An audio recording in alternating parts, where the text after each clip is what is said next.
Good morning students. आज का अपना टॉपिक है CBSE class 7th subject Hindi. Topic संज्ञा, डिस्क्रिप्शन, भाववाचक संज्ञा शब्दों की रचना। तो प्यारे विद्यार्थियों, आज अपन भाववाचक संज्ञा जो शब्द होते हैं उनकी रचना किस प्रकार से की जाती है, निर्माण किस प्रकार से होता है, उसके बारे में अध्ययन करेंगे। उसका अध्ययन करने से पहले अपन व्यक्तिवाचक संज्ञा का जातिवाचक संज्ञा के रूप में प्रयोग देखेंगे कि जो व्यक्तिवाचक संज्ञा होती है उसका जातिवाचक संज्ञा के रूप में किस प्रकार से यूज किया जाता है। कभी कभी किसी व्यक्ति का नाम उसके गुण का पर्याय बन जाता है तो उसका नाम जातिवाचक की संज्ञा की तरह प्रयोग में होता है। कहने का मतलब कि एक व्यक्ति का जो नाम होता है उसका जो गुण का पर्याय बन जाता है, वो नाम ही उसके गुण का पर्याय बन जाता है, तब वो व्यक्तिवाचक संज्ञा जातिवाचक के रूप में प्रयोग होती है। जैसे ये विभीषण तो देश को बेच डालेंगे, ये विभीषण तो देश को बेच डालेंगे।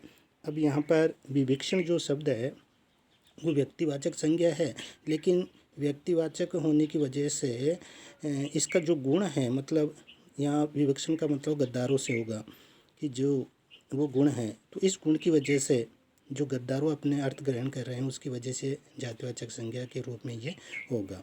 इसी तरह भ्रष्टाचारी नेताओं के बाद भी देश में हरिश्चंद्रों की कमी नहीं है। अब यहाँ पे हरिश्चंद्र जो शब्द है वो सत्यवादी के रूप में प्रयोग हो रहा है कि चारों तरफ भ्रष्टाचार फैल रहा है, लेकिन फिर भी हरिश्चंद्र जैसे लोगों की कोई कमी नहीं है। मतलब राजा हरिश्चंद्र जो सत्यवादिता का उसमें गुण था, उसकी तरह सत्यता का प्रयोग करने वाले ईमानदार व्यक्तियों की आज कोई कमी नहीं। ऐसे बहुत सारे समूह का बोध हो रहा हमारे, इसलिए जातिवाचक संज्ञा होगी। यहाँ हरिश्चंद्र वैसे व्यक्तिवाचक, लेकिन एक समूह के रूप में हरिश्चंद्र के समान ईमानदार व्यक्तियों के रूप में इसका प्रयोग हो रहा है, यह अर्थ यहाँ पर ग्रहण कर रहे हैं, इसलिए इसमें जातिवाचक संज्ञा होगी। आगे दे दे जातिवाचक संज्ञा का व्यक्तिवाचक संज्ञा के रूप में प्रयोग। कि जातिवाचक संज्ञा होती है उसको व्यक्तिवाचक के रूप में कैसे प्रयोग में लाया जाता है कि जब कोई जातिवाचक संज्ञा किसी व्यक्ति विशेष के लिए प्रयुक्त होती है तब वह जातिवाचक संज्ञा होते हुए भी व्यक्तिवाचक संज्ञा कहलाती है। जैसे पंडित जी ने विवाह संपन्न कराया, यह जातिवाचक संज्ञा हो गई। तो पंडित जी भारत के प्रथम प्रधानमंत्री थे, ये व्यक्तिवाचक। अभी यहाँ पंडित जी भारत के प्रथम प्रधानमंत्री थे, पंडित जी यहाँ जवाहरलाल नेहरू विशेष व्यक्ति के लिए आ रहा है, लेकिन यहाँ पंडित जी ने विवाह संपन्न कराया, तो ऐसे पंडित जी बहुत सारे होते हैं, इसलिए इसमें जातिवाचक का अपन इस पंडित जी को व्यक्तिवाचक के रूप में प्रयोग किया है। आगे देखते हैं भाववाचक संज्ञा शब्दों की रचना।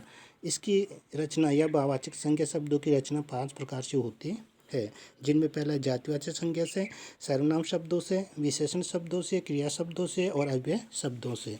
इस प्रकार से ये 5 शब्दों के द्वारा भाववाचक संज्ञा का निर्माण किया जाता है। तो पहली जातिवाचक संज्ञा से भाववाचक संज्ञा बनाना। ता, पन, त्व आदि प्रत्यय लगा करके भाववाचक संज्ञा बनाई जाती है। मतलब जो संज्ञा शब्द होते हैं उनके अंत में ता, पन, त्व आदि प्रत्यय जोड़ देते हैं तो वो भाववाचक संज्ञा बन जाती है। जैसे मित्र का मित्रता, लड़का का लड़कपन, डाकू का डकैती, पुरुष का पुरुषत्व, प्रभु का प्रभुता और भ्राता का भातृत्व। ये सारी मित्रता, लड़कपन, डकैती, प्रभुत्व, प्रभुता, भातृत्व, ये सारी भाववाचक संज्ञा बनी। दूसरी है सर्वनाम शब्दों से भाववाचक संज्ञा बनाना।